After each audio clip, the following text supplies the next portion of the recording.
Hey everybody, and welcome back to my channel, and welcome to this week's Friday Reads, where I talk about everything I read in the last week, what I'm currently in the middle of, and what I think I'm going to be getting to next week. And this last week, I finished exactly one book, and that is Battle Royal by Lucy Parker. So this is an adult contemporary romance. It's the first in a new series, and we're following our main characters of Sylvie and Dominic. Now, Sylvie was a competitor on a reality baking TV show kind of thing, and Dominic was one of the judges, and they very definitely clashed. Fast forward 4 years, and now Sylvie has opened her own bakery and become pretty famous in her own right, and has been asked to be a judge on that very same cooking show where Dominic is still a judge as well. Add in the fact that their bakeries are literally across the street from each other and therefore competitors. And now there is an announcement from the palace that there will be a royal wedding. And the fact that Sylvie and Dominic are now competing for the contract for the wedding cake. And there is so much competition, there is so much tension, and the story goes from there. And I loved this book. Now, I'm not unrealistic. I do actually see that there are some things that could have been done better, but this is probably the closest I've ever gotten to a romance that I really connected with. Not because I relate to the characters at all, but it's more what I'm looking for from a romance. It was great. Our characters are older. They're late 30s, early 40s. So they're more mature. They have these feelings, and it's unexpected.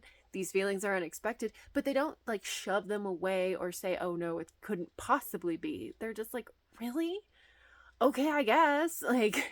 Which I actually appreciate a lot. That's how I approach things, where I'm this doesn't necessarily make sense, but it's how I feel. So we're going to roll with it, I guess, which I really appreciated. I like that they were communicative with each other. Miscommunication was not really a thing that we got in this book. Actually, a lot of the tension that we got was outside circumstances, which is something that I do really appreciate. And this had a very strong secondary storyline. So we had our romance, but we had all of the baking stuff too. From the baking show competition to this royal wedding cake that they're trying to get the contract for. There's a lot of stuff going on. There is actually a criticism that there's too much plot. I would argue that there's not, but I do have a much higher tolerance for plot in my romance, I guess you could say. To be fair to the people who are saying there's too much plot, when we get to the end, it really does feel like the ending is more dealing with wrapping up the alternate plot lines rather than the romance plot lines, which doesn't quite work for a romance. I still really liked it, but I could see why if you're really there just for the romance, it might not work as well for you. And I know that there's some issues with this is billed as an enemies to lovers. It's not. It's misunderstood rivals to lovers, I guess you could say, because basically they just rubbed each other the wrong way when they met each other, and it was really hard to get past that first impression. But once they finally did, because they were starting to be in each other's presence more often and work together for certain things, they were able to see past that first impression a little bit more and realize, oh, this person is a much more full and complete person than what I was seeing. And then love develops. It's not super in your face, and you have to kind of realize that's what's happening going in. Otherwise, there's not a ton of time spent on it. It's not particularly well developed, and so it can seem pretty sudden.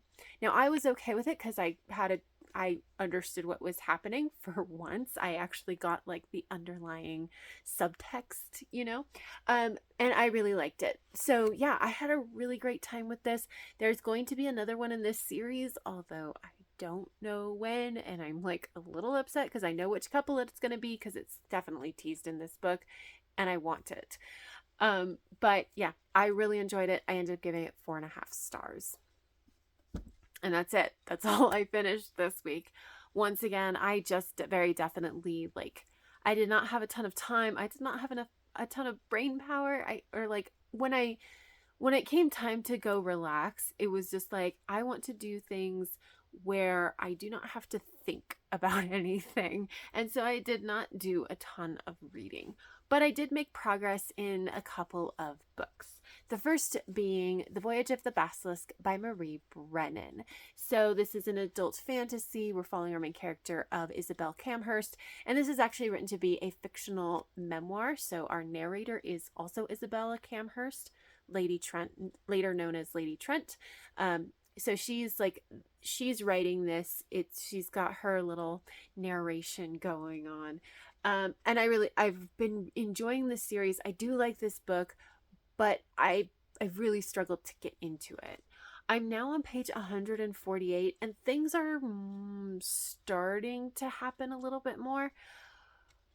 And I was actually getting into this, but I had to put it aside, which I'll get to in a moment. But like, I feel like I'm just plodding through this book. And even though I am making progress each week, I think if I can, I really, really want to finish this next week, because for me personally, I hate being in the middle of the same book for weeks on end. I'd rather take a couple days, read it, and then just not read for a couple weeks than to take a couple of weeks to read one book.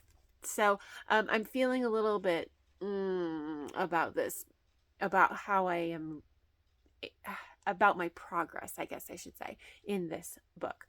But I did make progress. It is still good. I am still enjoying it.